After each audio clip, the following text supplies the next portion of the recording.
Okay. So, welcome everyone. I'm presenting to you here from southwest of England. It's been a beautiful summer's day. And the topic that I will be presenting this evening, it's going to be the second topic, second talk of this month, and it is on the integration of daily life into spirituality.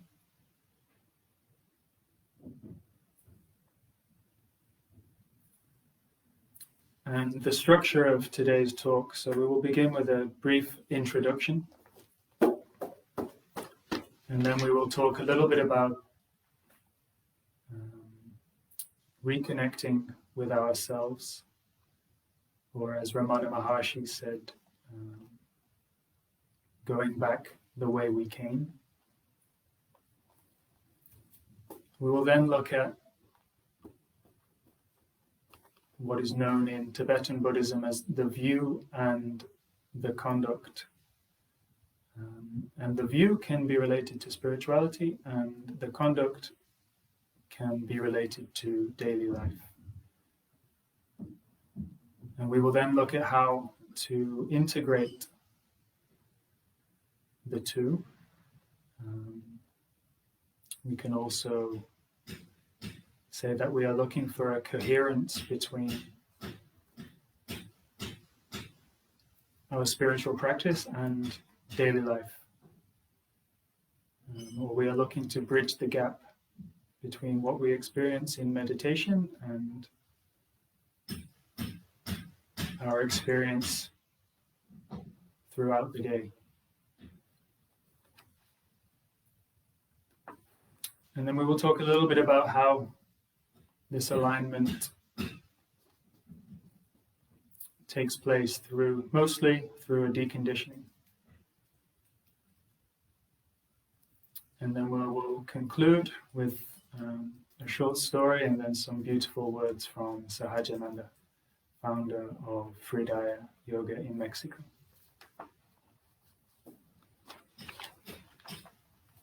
So to begin, I'm going to start with a couple of quotes. The first one is a rather large paragraph from Eckhart Tolle, modern spiritual master. And I can highly recommend the book from which this paragraph is taken from. The book is called A New Earth. And Eckhart Tolle talks with great clarity, especially for the Western mind. And the final sections of this book are very much so about how to integrate our daily life into our state of consciousness. So he says, as soon as you rise above mere survival, the question of meaning and purpose becomes of paramount importance in your life. Many people feel caught up in the routine of daily living that seem to deprive their life of significance. Some believe life is passing them by or has passed them by already. Others feel severely restricted by the demands of their job and supporting a family or by their financial or living situation. Some are consumed by acute stress, others by acute boredom. Some are lost in frantic doing, others are lost in stagnation. Many people long for the freedom and expansion that prosperity promises. Others already enjoy the relative freedom that comes with prosperity and discover that even that is not enough to endow their lives with meaning. There is no substitute for finding true purpose. But the true or primary purpose of your life cannot be found on the outer level. It does not concern what you do, but what you are. That is to say, your state of consciousness.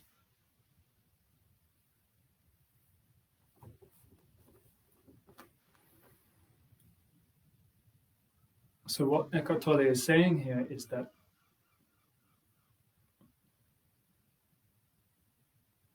once we rise above mere survival, we begin to search for purpose and meaning in life.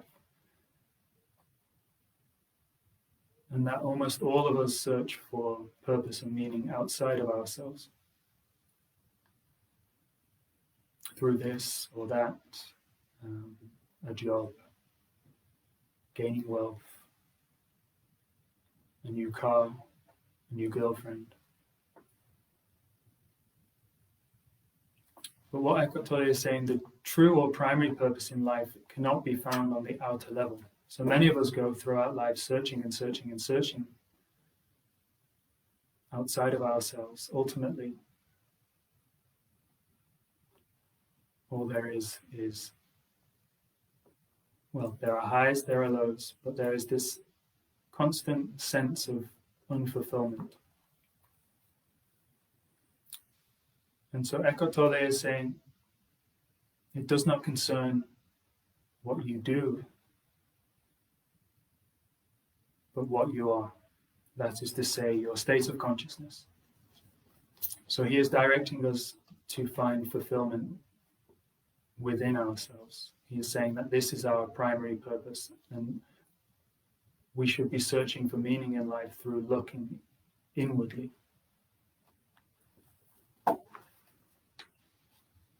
Sahajananda,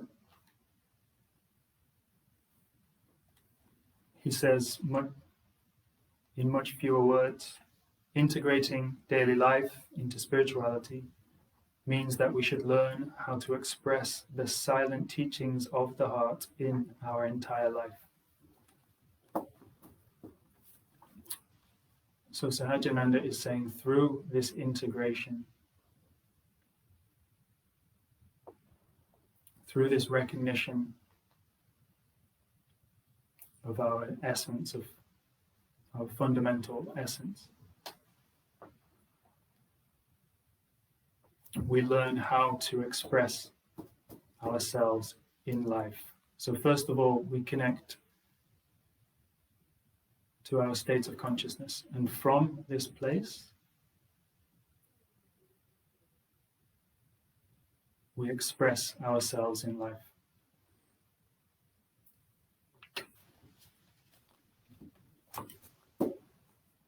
So to continue, normally we might approach this the other way around. So we may look at how to integrate something into our daily life.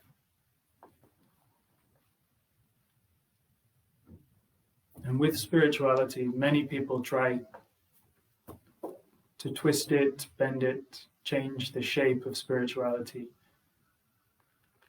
to fit into their daily life. And spirituality or consciousness is not something that can be changed. It is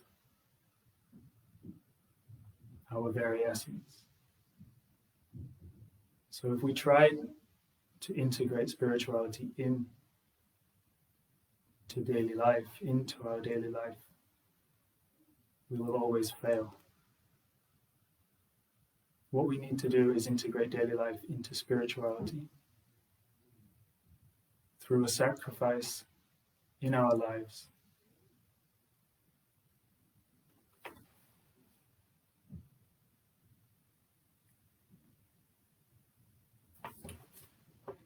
So since we believe daily life to be our primary purpose, this is why we look to integrate things into our daily life. What we do in daily life gives us meaning. It gives us purpose. We identify with what we do on a day-to-day basis. As I've already said in this lecture, we will look at how to integrate daily life into spirituality. And when we look this way, what we do in life no longer becomes our primary purpose. Our state of consciousness now takes the place of daily life as our primary purpose.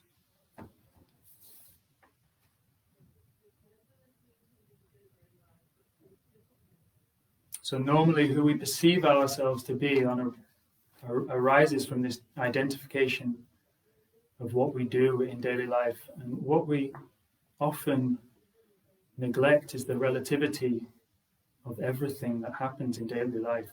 All is impermanent, all is changing.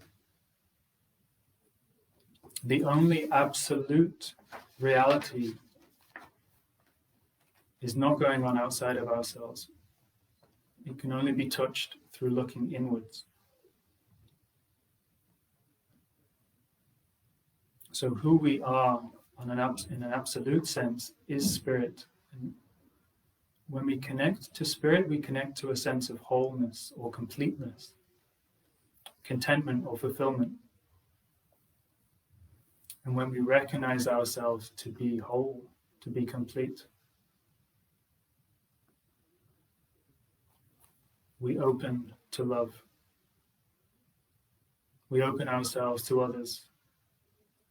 When we connect to spirit, we connect to something that's not only in ourselves, but is in each and every one of us. And through connecting to spirit, we connect to all human beings. And through this connection arises compassion, and we open to love. When we identify with ourselves on the individual level, all this does is create further separation. I like this, he likes that. This is good, this is bad. We get lost in the mind, constantly judging and labeling, rather than accepting each moment for whatever is presenting. And when we identify with ourselves on an individual level, as I've already said, there's this nagging sense of unfulfillment. No matter how wonderful an experience is, there's always a sense, when we identify on the individual level, there's always a sense of grasping for more.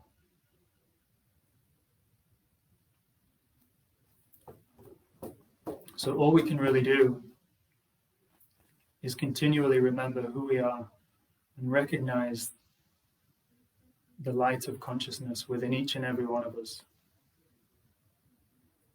And every time we do this, we open to love. There is this sense of completeness, of wholeness. And then what we do on a daily basis arises from this place, from this feeling of completeness, from this feeling of love, through this connection to each and every one of us.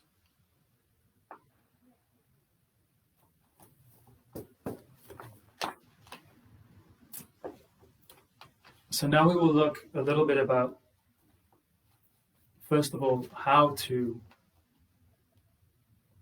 reconnect with ourselves. Not a reconnection to me, who lives in Devon, in England, who is this, who enjoys this, who doesn't like this, but beyond all of these labels and identifications.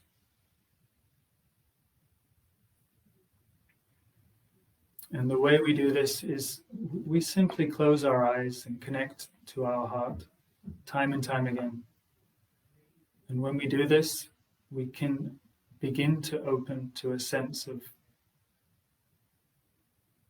I exist, a sense of pure existence, beyond all of the labels of the mind. We simply rest a little bit deeper than this superficial layer of reality that we mostly operate at.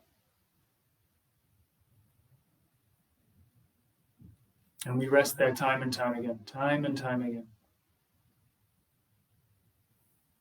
The more consistent we are in connecting to ourselves through meditation, formal meditation, or every time we remember during the day, the more stable and grounded we become in this view of spirit, in this domain of spirit. Sahajananda, he says, without self-remembrance, there will always be something missing, a lack of nourishment for the soul.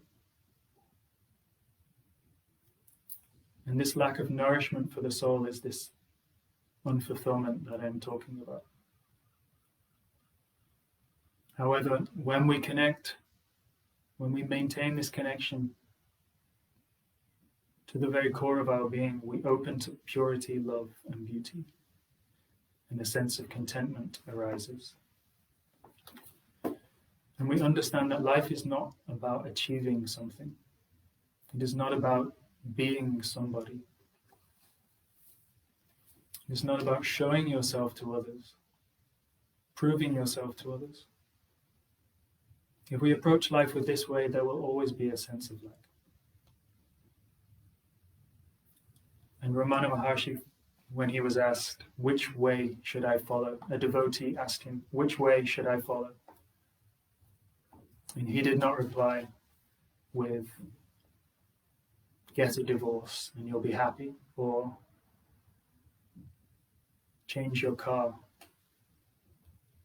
and you will achieve lasting happiness, or take yourself shopping. He did not reply with, improve yourself. He simply said, go back the way you came.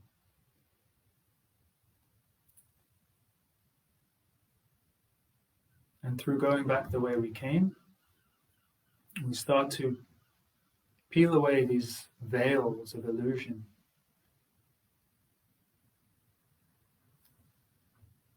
And we start to understand ourselves in a much more intimate way, And there's so much more truth there. And Eckhart Tolle also talks a little bit about something similar. And he refers to it as the return movement. And he says, it is precisely through the onset of old age, through loss or personal tragedy, that the spiritual dimension would traditionally come into people's lives. This is to say, their inner purpose would emerge only as their outer purpose collapsed and the shell of the ego would begin to crack open. So this is somewhat common. I suppose we can use the example of the Virgin Mary with the death of Jesus Christ and the grief that she went through and the suffering that she went through. This loss, this personal tragedy opened her to a devotion to God and compassion for others that is as great as any that we have ever known of.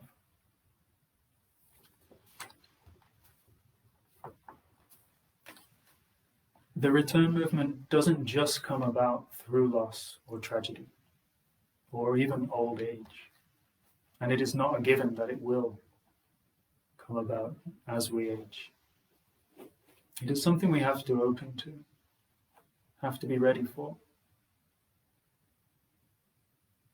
And we can also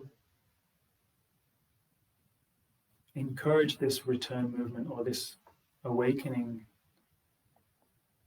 to occur early. And this might be done through meditation retreats or fasting, or even spending prolonged periods of time in nature.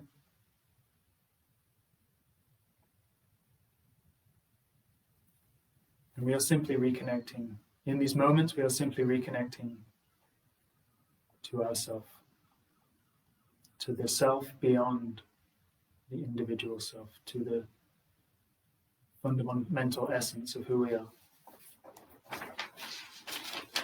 So as we open more and more to this unchanging background of stillness, we no longer look to seek fulfillment outside of ourselves. Rather, we surrender more to that stillness. And ultimately, dissolving any sense of separation. And when I say dissolve a sense of separation or integration into consciousness, here we are simply referring to the meaning of yoga, which is union. So when we discover our essential nature to be consciousness, whether it's through loss or tragedy or a moment, a very profound moment in nature, or through meditation, when we touch this depth of our being,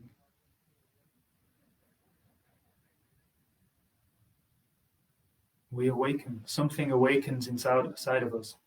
And we, along with this awakening, there is a quickening of the heart's natural inclination to turn towards itself, to turn towards the source.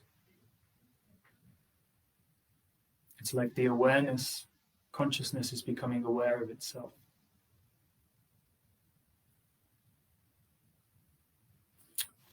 And on discovering this depth of our being, of course, a logical next step would be to center our lives around this discovery,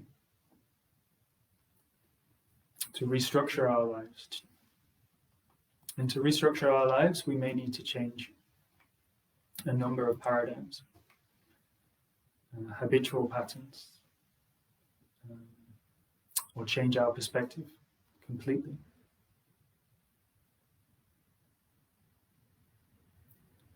We must always remember that we are not doing any of this as a means to benefit ourselves.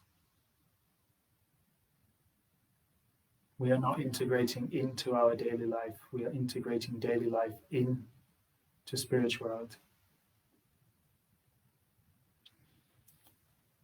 So we always remember time and time again that our primary purpose is our state of consciousness, not what we do or what we have or who we are on a superficial level.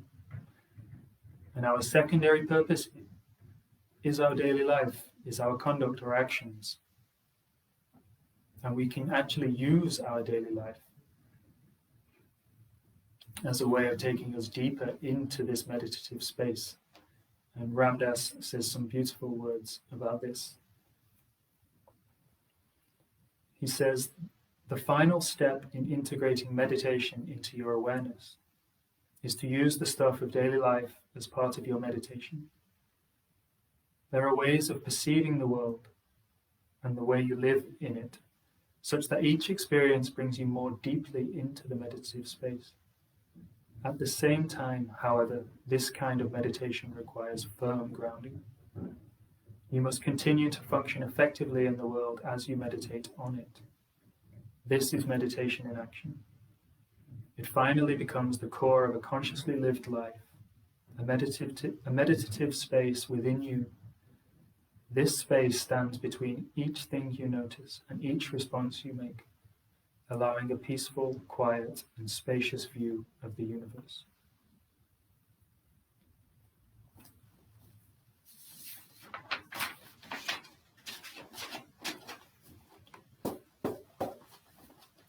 So, we'll talk briefly now, as I've spent quite a lot of time already, on what Padmasambhava refers to, and Tibetan Buddhists in general, as the view and the conduct. So Padmasambhava was the spiritual master who brought Tibetan Buddhism, or brought Buddhism to Tibet. And he says, descend with the view while ascending with the conduct. It is most essential to practice these two as one. And so here the view is spirituality and the conduct is daily life. So descend with the view of your fundamental essence, this core of our being, and ascend from there, from that vision, ascend with the conduct, with action, with your daily life. And he says it is most essential to practice these two as one. So to really clarify what the view is, we could say the view is spirit or our state of consciousness. It is our inner or primary purpose, which is permanent, absolute, the unchanging essence of our being and all of existence. Whereas the conduct is our daily life, action, and our outer or secondary purpose. This is impermanent, always changing, in the surface layer of existence.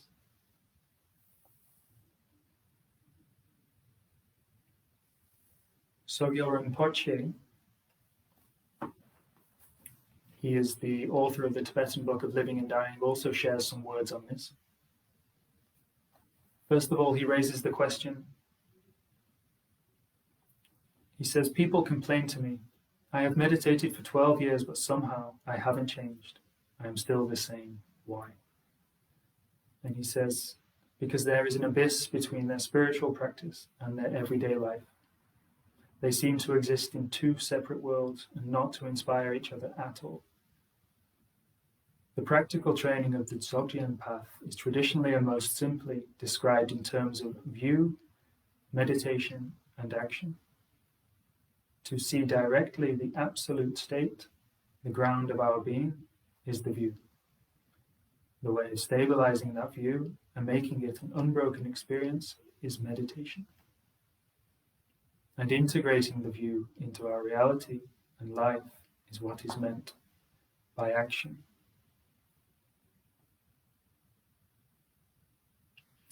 And finally, Eckhart Tolle, talking of a similar thing, your life has an inner purpose and an outer purpose. Inner purpose concerns being and is primary. The outer purpose concerns doing and is secondary. Inner and outer purpose, however, are so intertwined that it is impossible to speak of one without referring to the other. So all three of these spiritual masters are talking about or are pointing towards a harmony between our spiritual aspirations, our spiritual vision, and our conduct in daily life.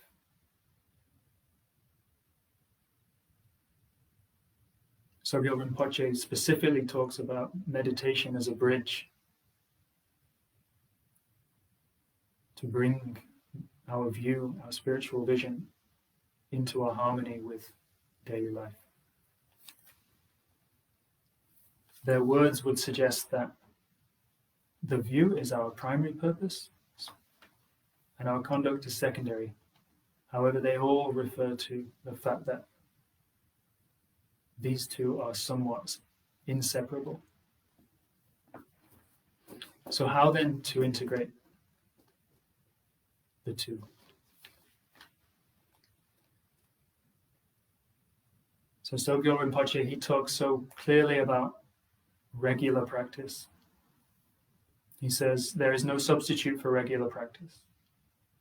For only through real practice will we begin to taste unbrokenly the calm of our nature of mind, and so be able to sustain the experience of it in our everyday life.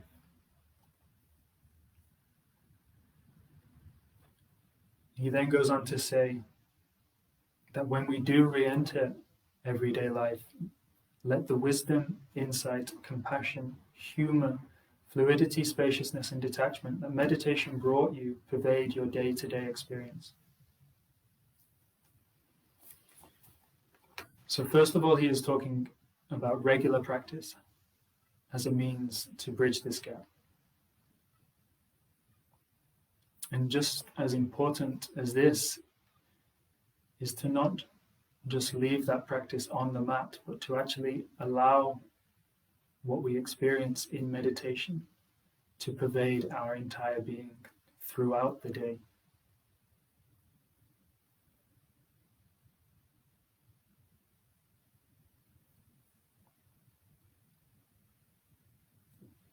It is through the intensity of our experiences in formal practice especially during meditation retreats, that brings even more faith and stability in the view. So when we experience a pure love, an unconditional love, or a sense of pure existence directly,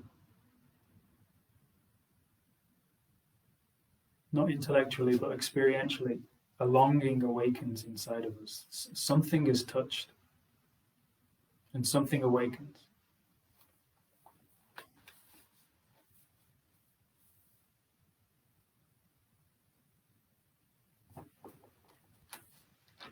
We acknowledge these moments and allow them to pervade our entire being.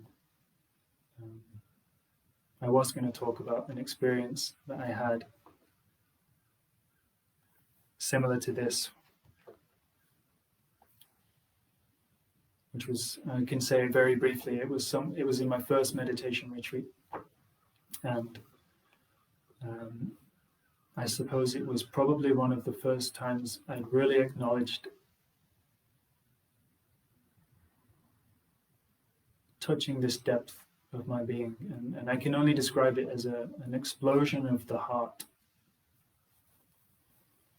And it was actually after falling asleep late one evening on maybe day 8 or day 9 of a meditation retreat. And then in the final meditation, I guess because I was so tired and my mind had just completely given up, subsided, I was able to just relax and open. And what I experienced in that retreat is very much so something I carry with me every single day. And it is through acknowledging moments like this and allowing moments like this to pervade our entire being, our entire experience, that we begin to change, we begin to transform. And faith and stability in the view are consequences of such experience.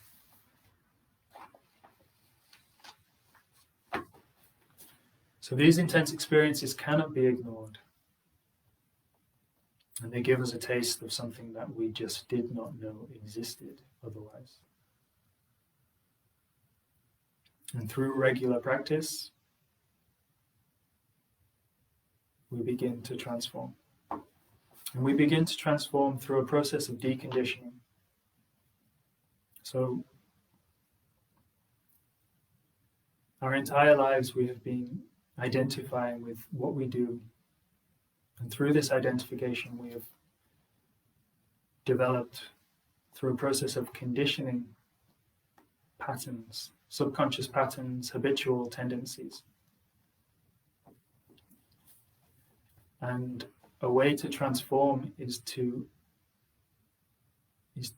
untie this knot of conditioning, and through a process of deconditioning. And through this process of deconditioning, our conduct begins to align with our view. So our daily life begins to align with spirituality. Sahajananda, he says, insight may be instantaneous. Deconditioning, however, is a process. So through a gradual and continuous deconditioning, or we can also say a dissociation with the mind or ego, we begin to awaken. We begin to bridge this gap slowly, over time, between our spiritual vision and our actions in daily life. We begin to integrate into spirituality through a process of deconditioning, and we can also say a realignment.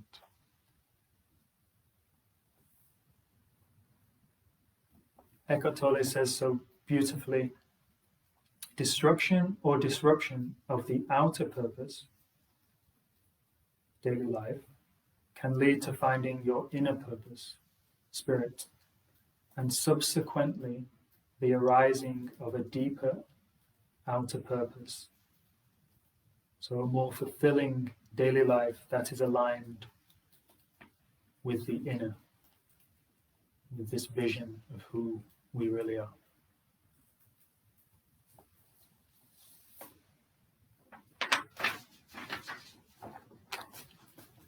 And so to summarize,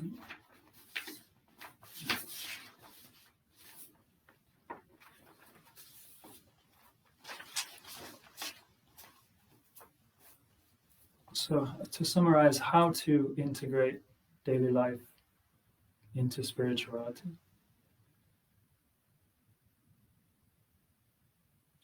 So first of all, there needs to be this constant self-remembrance.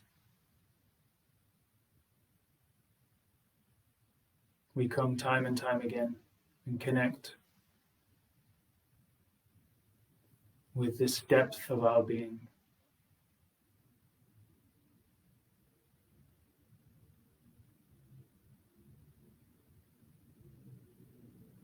And it is a matter of reprioritizing. So no longer do we perceive what we do or what we have or who we are on this individual level as our primary purpose in life. There is a shift.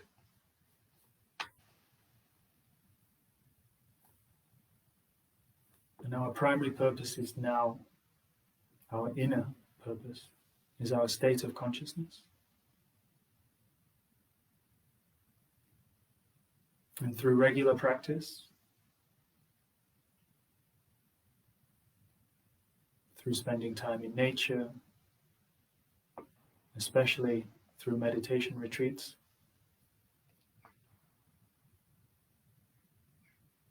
we acknowledge what we experience.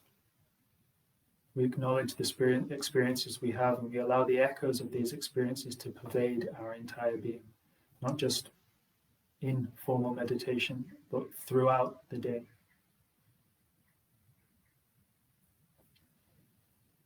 And over time, through a process of deconditioning,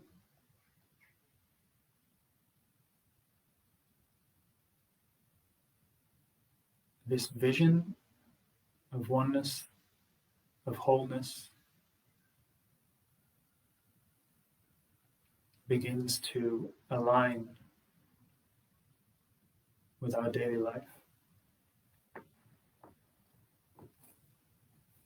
So at first, this experience of this depth that connects each and every one of us may appear to be miles, hundreds of miles apart from our daily life, of what we do in daily life. But through trust, patience, and perseverance,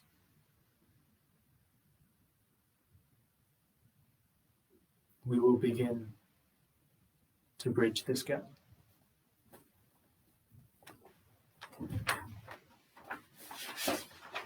And I will just conclude with some words from Sahajananda. I transcribed these few paragraphs. It's a short story, you could say. He ended his lecture on this topic during a retreat at the end of last year. And I just think it's incredibly beautiful. So I wish to share it with you. So he talks about a scientific study done by some biologists in the 90s. They observed something very interesting. There are different species of birds which, if they are kept separate, they will not be able to sing their song. If a bird from another species comes along, they still won't be able to sing. They will only be able to learn to sing from a bird of the same species. There are other kinds of birds who, even if they are born in isolation, are able to sing if they hear the song of another bird, no matter what species. There are also species of birds who are singing no matter what.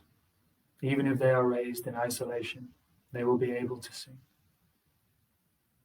This can be applied to human beings. There are people who can open to a spiritual dimension only in the environment of their religion, under strict, rigid aspects of that religion. There are others where it would be enough for them to hear something on spirituality, and they would open to that. There are a rare few who don't need the support of others. They feel this longing and aspiration without being exposed to spiritual teachings. Exactly as the singing for a bird is a gift, it is the same with the heart and the intuition of our essence. We often need guidance before we begin to sing, but why not aspire to make our life a beautiful song?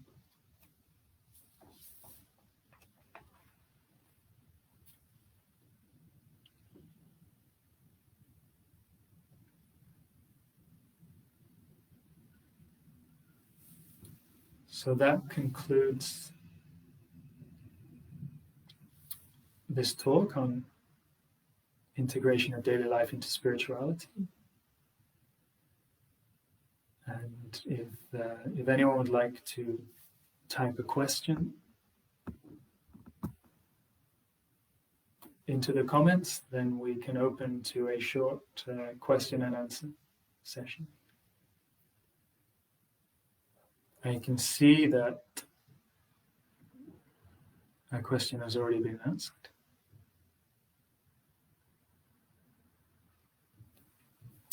What have been some of the biggest challenges for you in bringing the view into action daily life?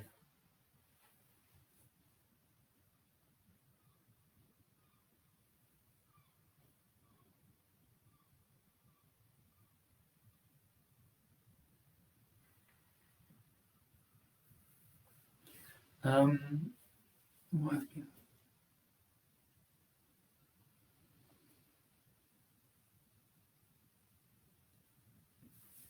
Well, I can talk a little bit about the beginning. So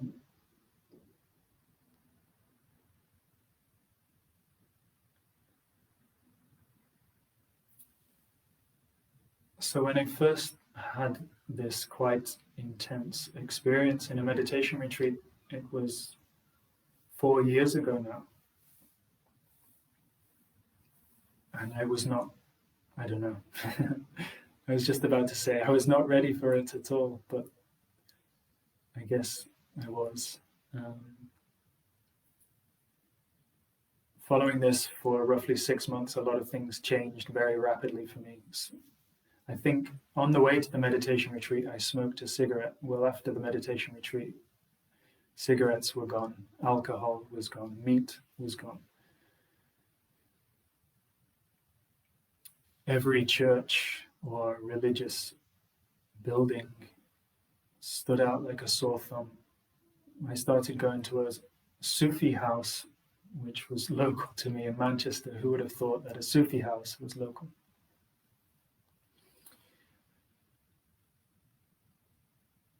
So when I was in the echoes of this experience, it was as if there was an alignment between this experience during the retreat and my daily life. However, after roughly 6 months, slowly old patterns, tendencies, habits started to creep back in. I was smoking again, eating meat, drinking. Many things just came back. And then there was this grasping to sit another retreat, not to connect to myself necessarily, but to take me back to a state I was in post-retreat, which was very blissful. So one of the hardest things was dropping the attachment to this state that I experienced in this first meditation retreat, and gradually understanding that spirituality is not at all fireworks. In fact, it is quite the opposite. It is something of great simplicity. And I skipped it out because I'm wary of the time, but I guess I will mention the Zen story now. So there was a Zen story, and the disciple asked the master, "How do you put enlightenment into action? How do you practice it in everyday life?" And the master replied, "By eating and by sleeping," replied the master. And the disciple said, "But master, everybody sleeps and everybody eats." And the master replied, "But not everybody eats when they eat, and not everybody sleeps when they sleep." And from this comes the famous Zen saying, "When I eat, I eat. When I sleep, I sleep." And this is integration.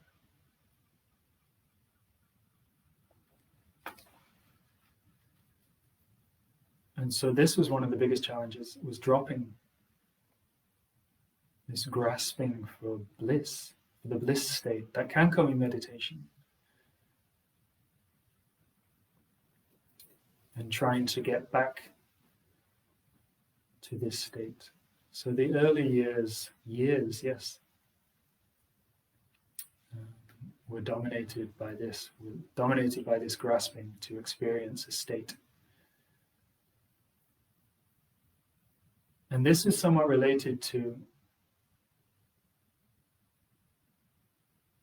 addiction, I suppose, and many things I experienced when I was younger and trying to achieve states through drinking alcohol or taking drugs. And so this was just a pattern that was existing inside of me. And along with the falling away of trying to achieve a certain state in meditation,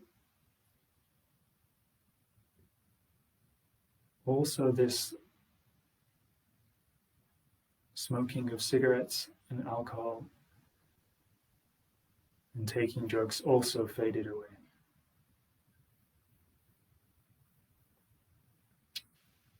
And yes, it happened instantly for 6 months, but then it was a process of, I think, roughly 2.5 years, I think it took me to stop smoking. And I'm not saying that stopping smoking is a milestone of your spiritual progress at all, but this is it's an indication of how long it takes to break certain patterns, and through a deconditioning, over time things begin to fall away, such as smoking.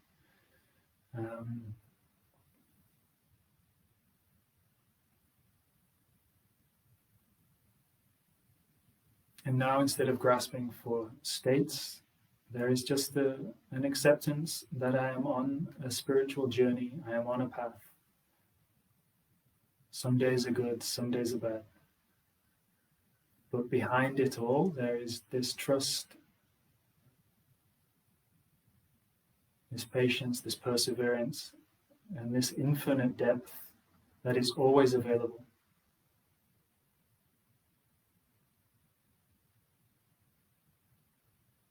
And this trust in that depth provides so much groundedness and stability and faith.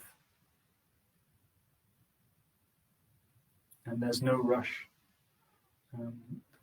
The awakening process has begun, and the gap between my spiritual vision and my daily life is being bridged, and it will be bridged at its own pace. And so enjoy the ride.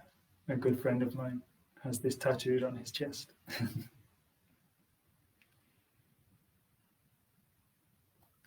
I hope that answered your question.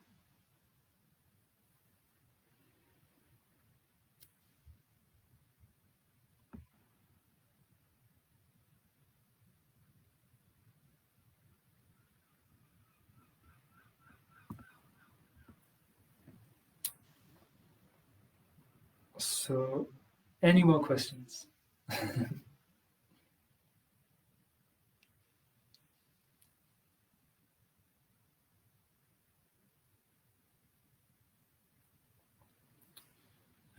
Perhaps we could just end with a short prayer. If you have a resistance to praying, then we can also refer to it as a request to humanity or a request of the universe. And we can all close our eyes.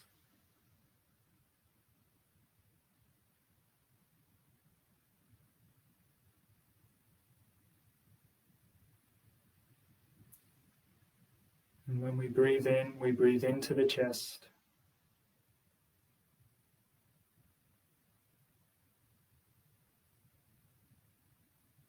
And breathing out from the chest.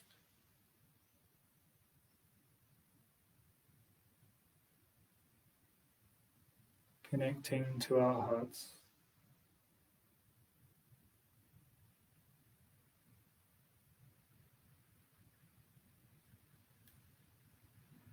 This center point that connects each and every one of us.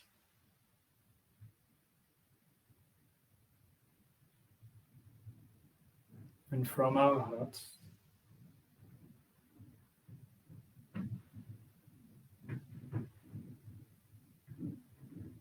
we can pray for the awakening of all beings.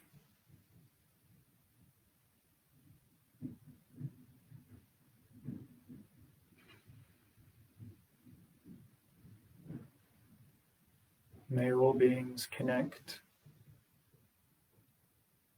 to this deeper sense of existence.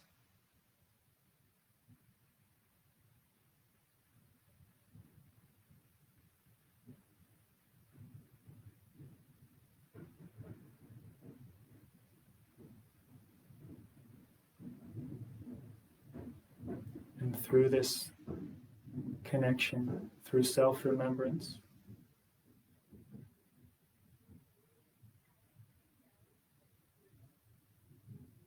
may we all begin to bridge the gap.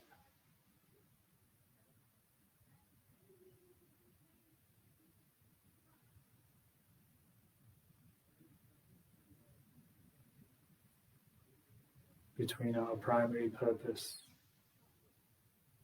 and our actions in daily life.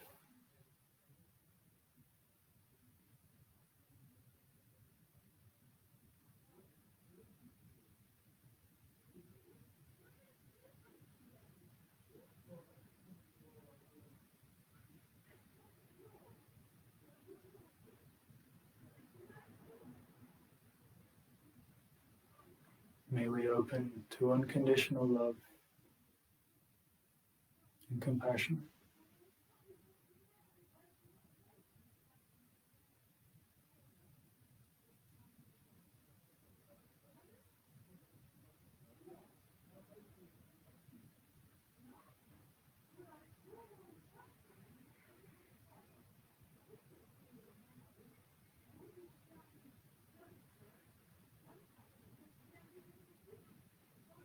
And we can slowly open the eyes.